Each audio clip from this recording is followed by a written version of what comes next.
Welcome back to the Last Days Book Club. Today we start a new book entitled In His Hand by Sophie Berecz and Arpad Shu. This story is about the life of Arpad Shu, the son of an Adventist pastor in communist Romania of the former Soviet Union. Arpad grew up in times of grinding poverty and religious repression.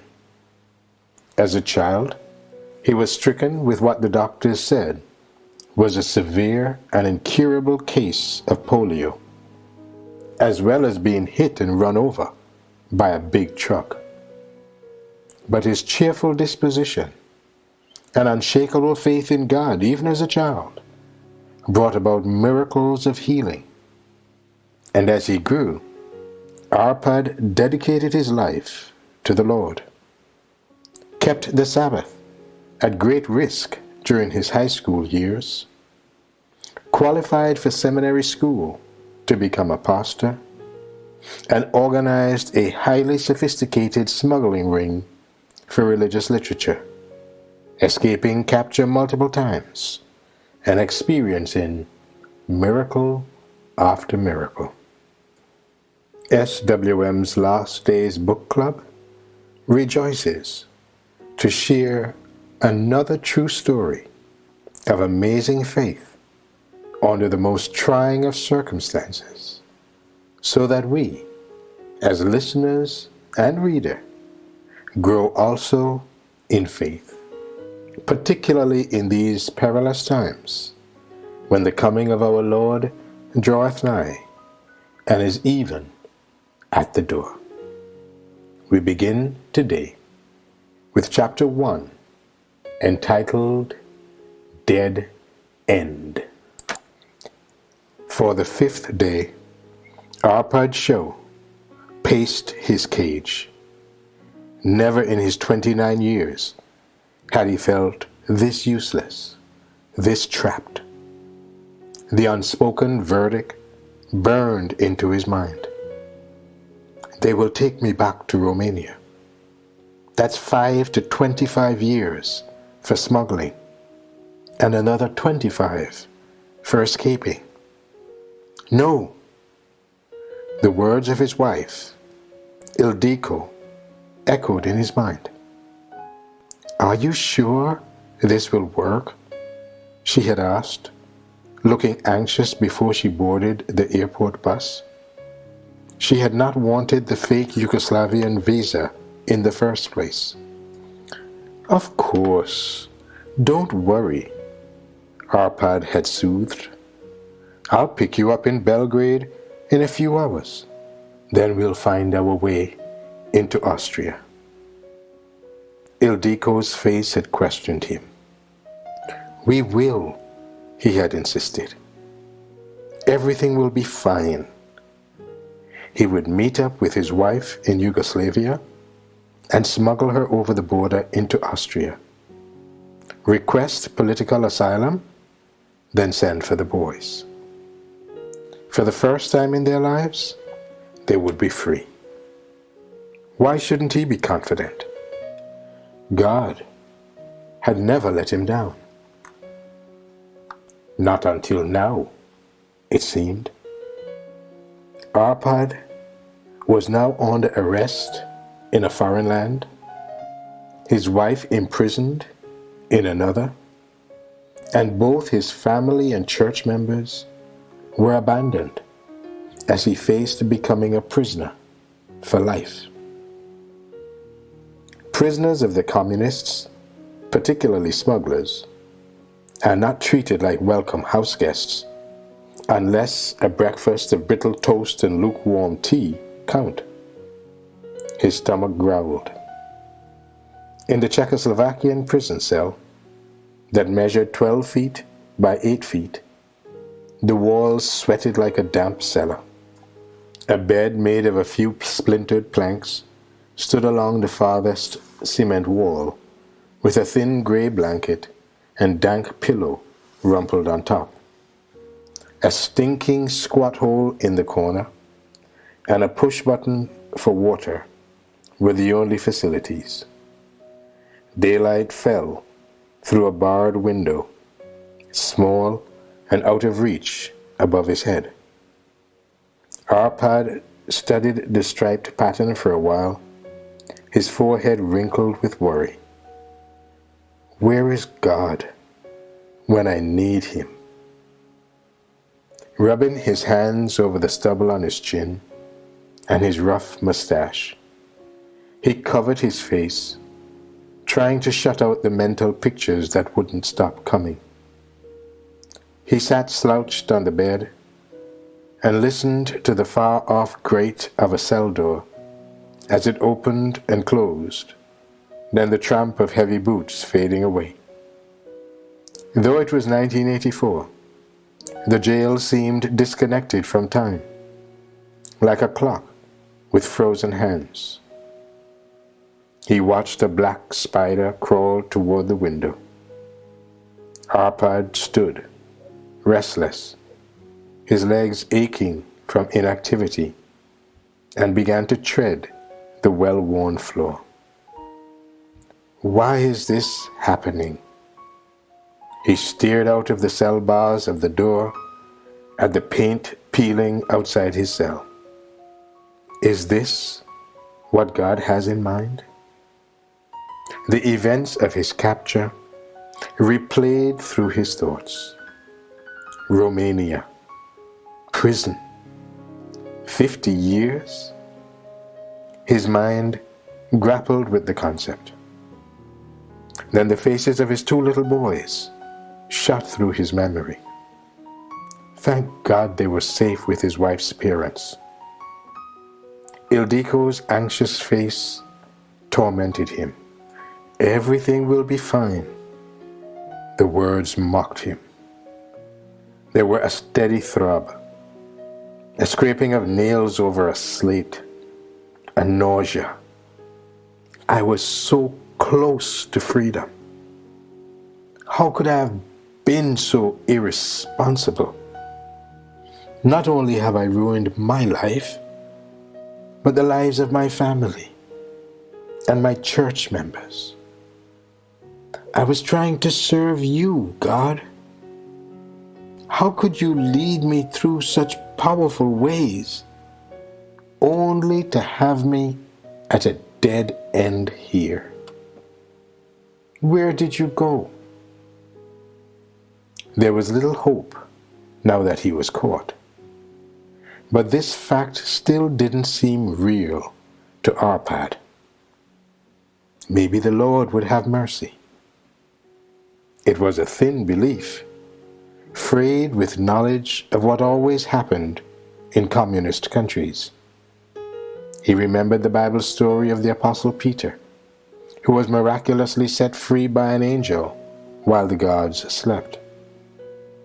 It left Arpad with a hollow pit in his stomach. No angel had ever freed the Peters in his life. Though the Czechoslovakian authorities had threatened and interrogated him daily, Arpad had only told the truth. Daily for 8 years, he had risked his life smuggling truth, precious literature for the spiritually starving Romanian churches, time and again escaping capture. How ironic that he should be caught now when he wasn't smuggling anything. God, I'm not ready for this, Arpad pleaded. My family needs me. My churches need me. Communist authorities did not favor pastors, especially pastors who disobeyed the law. When the Czechs returned him to the Romanian authorities, he would be finished, imprisoned for life in terrible conditions. Had he done all he could for God? Was his use over? Was this how it was going to be? Gone? He agonized. My life is gone. More pictures flickered across his mind. But this time, he didn't fight them. They were all he had. God, you were there when I was a child. I had faith in you. He slumped on the bed, again remembering. The walls in this new memory were white, and a drawer curtain hanging from the ceiling separated him from the other patients in beds with metal railings. He was still a prisoner. My Lord, the one who loves me will heal me, sang 3-year-old Arpad from the hospital bed in which he lay, completely paralyzed. His wide eyes looked up at his mother, sitting on a stool beside the bed, her head covered by a dark shawl, her hands holding his, and her voice soothing him, keeping him brave. The white curtain ruffled as a nurse and a doctor stepped into the small partition. Singing again, the doctor said with a chuckle. How is our little preacher doing? He felt Arpad's forehead. Arpad's forehead was burning, though to him his whole body felt frozen. He tried to move his neck, but his body wasn't listening. The song he had learned from his mother began again, though softer. My Lord, the one who loves me, will heal me, Arpad repeated. The doctor shook his head. He's so confident, he whispered, turning to Arpad's mother. Unfortunately, no one with this dramatic a case of polio will recover without severe damage. His mother winced, looking at her tiny son. But Arpad only blinked at the ceiling. My Lord, the one who loves me, will heal me, his small voice continued. The doctor smiled sadly and left. From his earliest memory, people called Arpad the little preacher, because he often shared his faith by raising his voice in songs of praise. Arpad was unashamed of his God in communist Romania, where believing in God was an embarrassment for the majority. His father, a Seventh-day Adventist pastor who cared for 5 little churches in the Romanian villages, worked hard to support the family of 6. Always traveling from town to town, Pastor Shu tried to teach the villagers God's message despite a complete lack of lesson materials or songbooks for worship. After 1949, the government had allowed no religious publications to be circulated or printed in Romania. Consequently, the few remaining devotional books, songbooks, and Bibles were falling apart. Because Arpad's father knew how to do bookbinding, he picked up the tattered books from his district churches, brought them home, and then glued, patched, bound, and covered them, taking them back to their owners 4 weeks later. His church members paid him a small fee for doing these services. Then when his sons were old enough, he put them to work too, paying them a portion of the money. From the 5th grade on, Arpad learned to be self-supporting. His father made only a minimum wage salary from the financially struggling churches.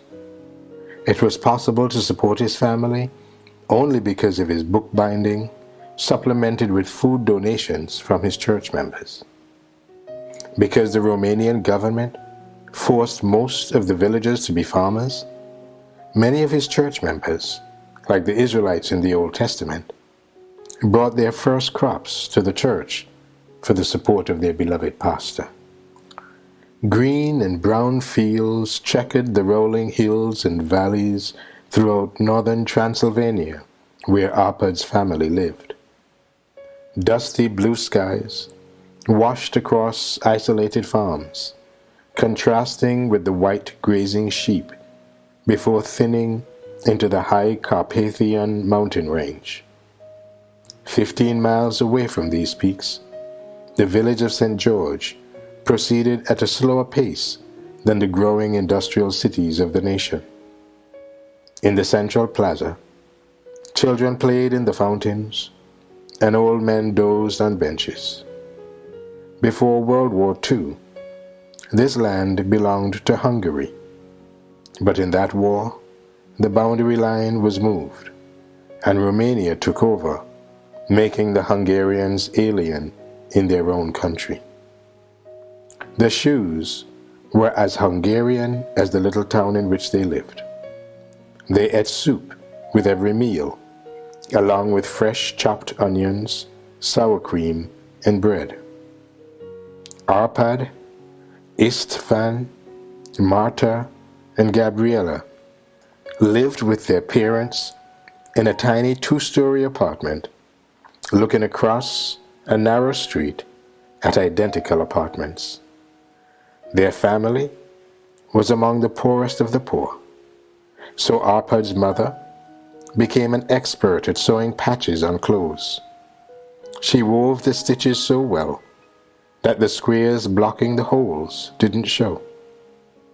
The family wore the same clothes to church on Sabbath as they did the rest of the week, washing and pressing them on Friday.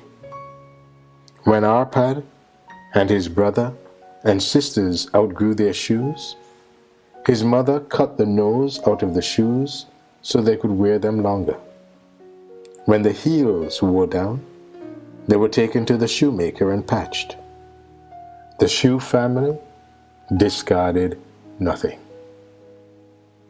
Living the Christian faith in Romania during the 1950s proved difficult. The government clenched its fist around nearly every factory, farm, shop, and church in the country, holding a tight grasp over religion especially. Though the government opposed religion, in order to keep popular support, it tolerated public worship by 14 religions, Seventh-day Adventism being one of the lucky few. In this difficult environment, the Shu family taught their children dependence on God for everything, even when the dreaded polio struck. At the time, there was no vaccine for this widespread disease that crippled, maimed, and paralyzed thousands of children throughout Europe in the 1950s. Arpad had one of the worst cases. For treatment, he was dipped twice a day into hot wax. As the thick wax enclosed around him, Arpad could feel the burning heat. Every morning and every evening, he suffered in the hot liquid for 20 to 30 minutes. "My Lord, the one who loves me, will heal me," he sang. Arpad never gave up. At a union-wide meeting of all the Adventist pastors, the attendees continually brought little Arpad's condition before the Lord. Of all childhood polio victims, the doctor told them, 99% were left with some debilitation, an arm or a leg that wouldn't grow or that remained crippled. Needing a brace, a crutch, or a wheelchair was not uncommon. Of the 276 cases of polio that year, only Arpad healed completely. The doctors and nurses were shocked, but it didn't seem a surprise to Arpad. 6 weeks after leaving the hospital, he had total movement of his body. 3 months later, the little preacher was running. 4 years later, he was still running, sliding across the fresh, shining wax on his mother's hardwood floor. His family lived on the second floor of the German-style apartment complex, the rooms barely large enough for 4 growing children.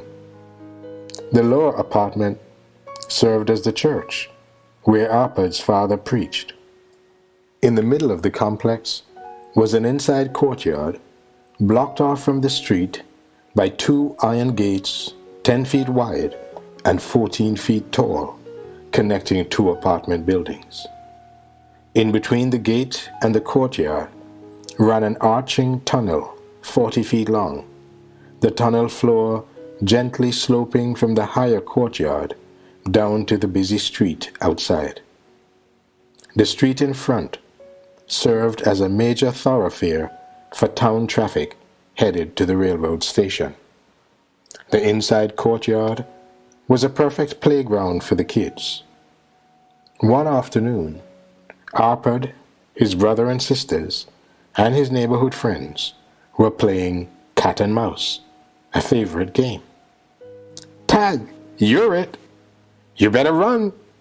called his older brother, turning for his first victim to 7-year-old Arpad. "I'm going to catch you!" "No, you can't!" Arpad yelled. He glanced around the stony courtyard where his friends were running, his brother closing in on him. Through the long tunnel to the street, he saw the gate slightly opened. "I'll run down the tunnel, duck outside the gate and around the corner," Arpad schemed. "He'll catch me if I turn back." Arpad dashed down the sloping tunnel, gaining momentum.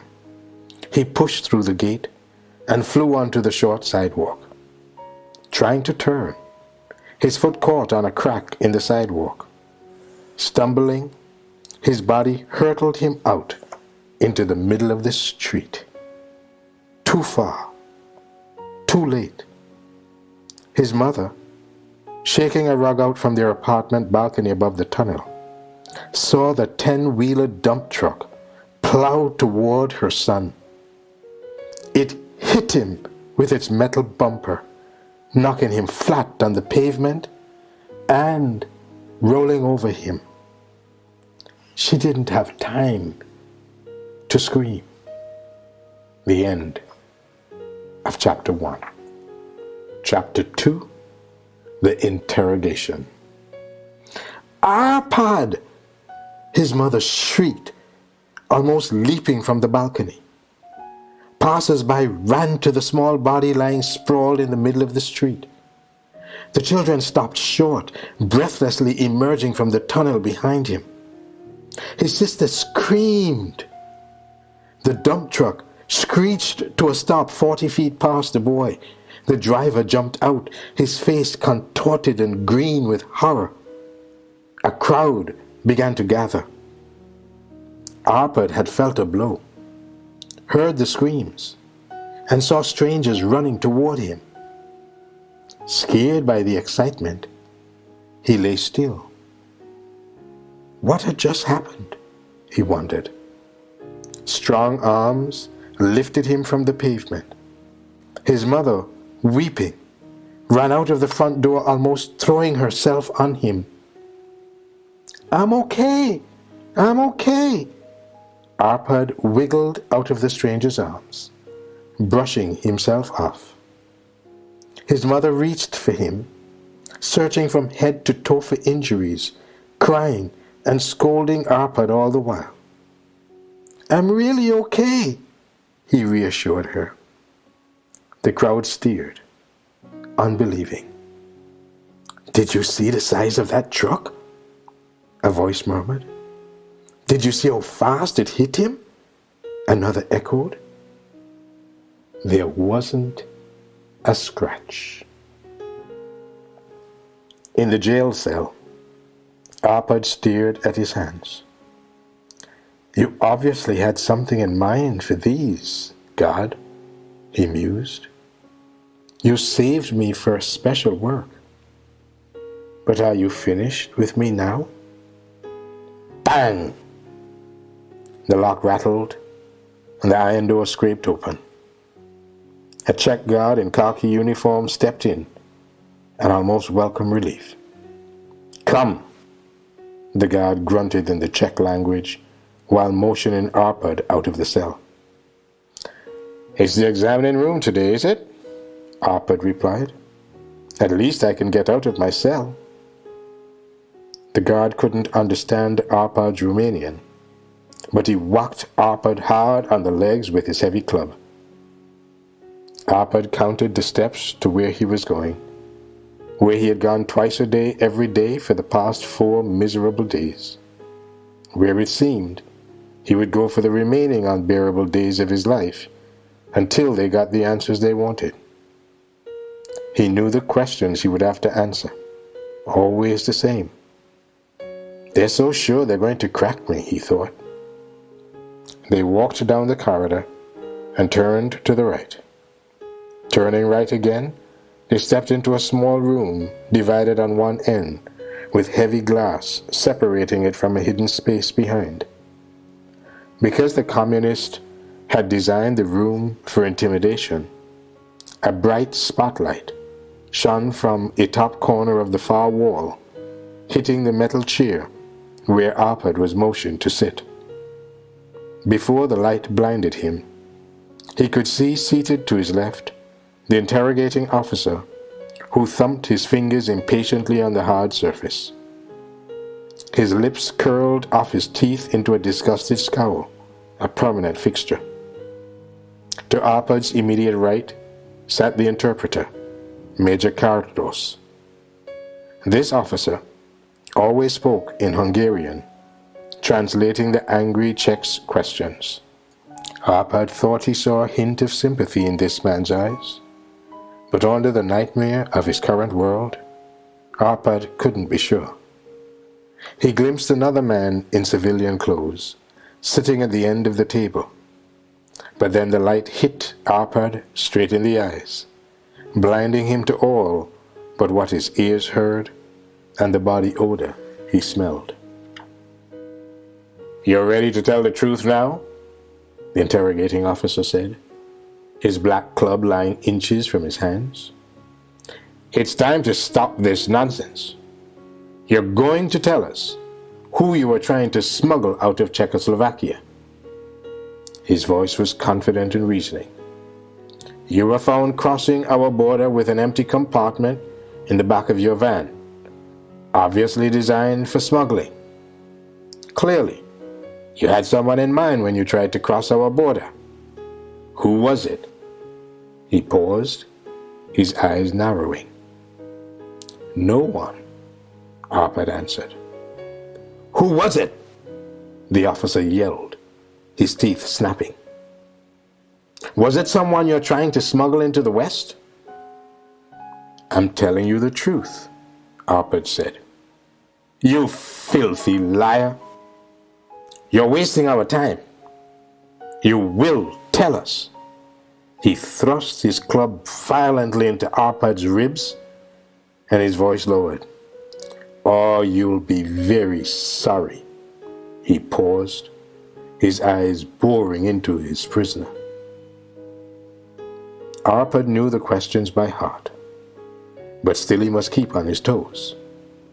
One slight difference in an answer, one simple variation, would indicate a lie. This is what they were looking for. The mental torture was designed so that he would make a slip, one little error, even if he didn't have a mistake to make. His captors were trained in this. "There is no one, sir," Arpad said patiently. "I was only trying to pass through to Austria. I haven't been through Czechoslovakia for a long time, and I thought I would take a different route than I usually do through Hungary." "Do you have any relatives here?" "No." "Who are you in touch with?" "Nobody," Arpad sighed. "Why were you coming here with a van for smuggling?" He explained the situation to the officer once more. How long would he be questioned? Arpad didn't know. He had to be completely honest, so that a month from now, he would still have the same answer and no variations. The truth was the least dangerous option. I am running from the Romanian police for smuggling religious literature. I was trying to get my wife and myself into Austria to petition for political asylum. I was trying to smuggle her out of Hungary into Austria using my van. But then we saw a picture in the newspapers 2 days ago of a Volkswagen van like I owned. You can see for yourself if you get a copy of the Budapest Times. The van driver was caught trying to smuggle people in from Hungary to Austria like I was planning. This scared us, so we changed our plans. I decided to drive from Hungary through Czechoslovakia and then on to Austria. From there, I planned to cross back to Yugoslavia with the van and smuggle her across from a different border crossing. I did mean to smuggle someone, but nobody from your country.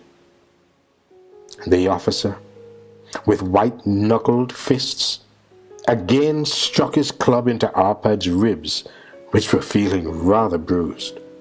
Stop lying! Do you know anyone from Czechoslovakia? Anyone at all? They already knew the Union president, as he's watched closely by the government. I'll give them his name again, Arpad thought. I met someone from here once when I was in Romania. He's the Union Conference President of the Seventh-day Adventist Church. He has nothing to do with my trip through your country, and I had no intentions of meeting him, nor of smuggling anybody into or out of your country. What's your profession? I'm an Adventist pastor. How many times must this man ask the same question? How do we know you're an Adventist pastor? You must prove it. You will have to tell us what you believe. He looked at Arpad, making sure that Arpad would crumble under this line of questioning. Can you do that? Arpad shrugged. Certainly, he began. I'd be happy to tell you. I believe, first of all, wait. The officer held up his hand. You must tell someone who knows. I don't want to hear about your worthless religion unless you're telling someone who is familiar with your faith. The communist officer spat the words. He nodded to the man dressed in civilian clothes at the far end of the table. He turned back to Arpad. Today we have with us a religion expert, a representative of the government. He is in charge of all religious matters in the country. He has some questions for you. The officer sneered. He will determine if you're an Adventist pastor or not. Of course, Arpad replied. The communist government didn't want to know about his religion. They couldn't care less. They were only looking for lies being told or for leads. This could prove a new direction in which to hunt. The religion representative moved down the table to sit near Arpad. He was a thin man with dark hair and dark eyebrows, an intelligent eye, and the look of a scholar. He didn't carry the hostile, annoyed ear of the interrogating officer. So, how does the government work with the Adventist Church in Romania these days? He asked. The representative seemed genuinely interested in this information, as his job involved not only knowing about the religion's practice in his country, but included keeping track of how other communist nations around them compared to their own. Arpad sensed that he was doing the man a favor. After some general questions about the Romanian church and politics, the representative picked out some questions that would separate Arpad from other Christians. "What is the state of the dead?" the man asked. "The Bible teaches that when there is no consciousness, there is no life. The spirit, our breath, returns to God. But the spirit is not a conscious soul outside of our bodies. Death is like a sleep, and the righteous will rise at the second coming of Jesus," Arpad explained, trying to be concise. "And hell?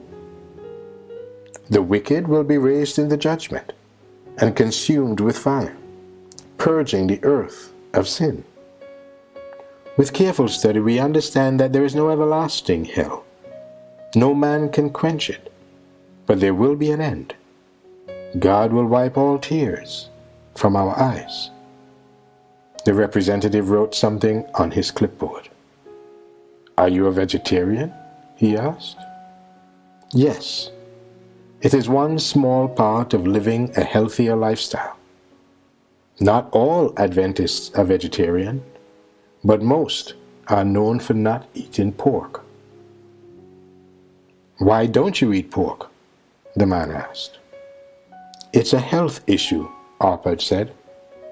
"We believe God asked the Israelites not to eat unclean meats for health reasons. Our church accepts this as another part of living healthfully, just as we refrain from smoking or drinking alcohol." "I see," said the representative. "Can you tell me a little about the sanctuary?" Arpad felt that he was running a mental gauntlet, but he found himself enjoying it at the same time. These were new questions. He wants a short answer, Arpad thought. That will be tough. "God asks the Israelites to create a sanctuary," Arpad began. "The purpose of this was to use symbols to teach his people spiritual lessons. Two important symbols were the lamb and the priestly ministry." "Can you explain?" "The lamb was sacrificed as a substitute for our sins, and a symbol of Jesus' death on the cross for us. The high priest served as a mediator between the people and God. And once a year, the priest went into the most holy place to offer an atonement or spiritual cleansing of the sanctuary. It represents the ministry that Jesus began doing for us after his death. Through Daniel chapter 9, we understand that there is also a heavenly sanctuary, of which the earthly one was but an imitation. In Daniel 8, there is a prophecy of 2,300 days. A careful study of dates in history shows that everything has been fulfilled as predicted, exactly on time. Christ's birth, baptism, death, gospel to the world, and a final date that ended in 1844, the end of the prophetic period given. Here, Christ entered the second and last part of his ministry, just as the high priest did in the Old Testament. This is called the investigative judgment, and shows to the universe who is worthy to be saved through Christ's sacrifice, both the dead in Christ and those now living. It shows the justice of God in saving those who believe in Jesus. It is being determined right now who is going to be ready for the resurrection and translation of his people when he comes again. He's a very fair God. Arpad paused, wondering whether the man had understood a word. He felt as though he was preaching again. The representative simply wrote on his clipboard, "So, you believe in this rapture like all Christians do?" One will be taken, another left? How do you explain that? The representative asked. He's still trying to find a way to test if I'm really an Adventist, thought Arpad. We believe the rapture, or the Advent, is going to be such a worldwide visible event that no one will miss it, said Arpad. There is no secret rapture. That belief is dangerous because it allows many Christians to think there will be a second chance. There won't be. You worship on Sunday like other Christians do, right? No, Arpad smiled. Didn't the very term Seventh-day Adventist explain this one? Why not? Well, it's like this, he began. As he explained, he remembered another time, the time when he too had questioned his beliefs, the times he explained his beliefs to his high school principal. Arpad remembered his senior year in high school when he finally understood the beauty of the Seventh-day Adventist message, the time when he had made his decision to follow Jesus for himself, aside from his parents' faith, the time when he no longer had doubts, when he first felt God's purpose for his life. In fact, it had all come down to a matter of time, sacred time. The end of chapter 2 of the book In His Hand.